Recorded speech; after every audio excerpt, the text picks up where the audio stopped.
remember our story about poster artist Emek. Well, in that story, we really didn't have a chance to get into his biggest artistic influences, his family. So here's a closer look at Yuval Golan, his father, and their latest artistic collaboration. So you want me to put it like this? Yeah, lay them out. My dad wrote a children's book for my kids, and it's basically about an old man. It's about myself. Write about what you know.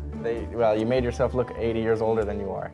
It's the old man and the tomato, and he wants a tomato, and he goes to the fridge and he gets a tomato, and it tastes terrible because it comes from somewhere else. No, it's what you get in the market. Yeah, it's not a Portland tomato, I guess. Every slice that he eat create an association with an artwork that most of us may know, and all bring very bad feeling and very bad associations.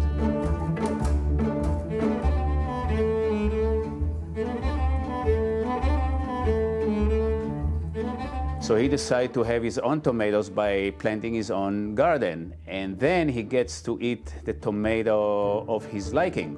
And that's when he sits down in his garden and remember what it was like to grow up and harvest the tomatoes. It was hard work, but he was young, and that was the flavor of his youth, which is the title of this book.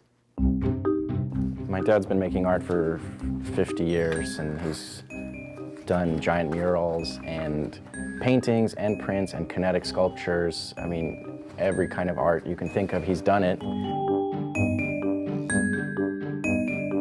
You want to focus on this one?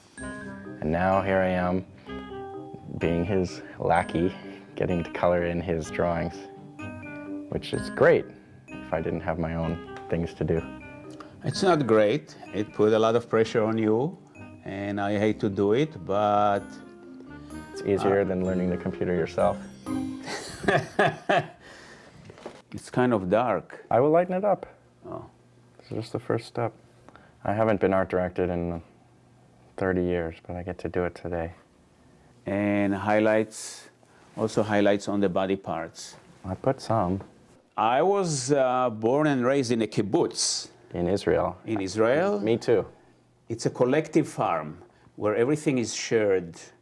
Well, here you can see on the top of the kibbutz there is a hill and there is the water tower.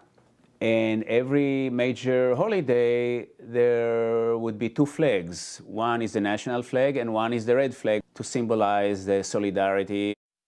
It was part of the education. Sitting in the class was part of it, but working out in the field was as important.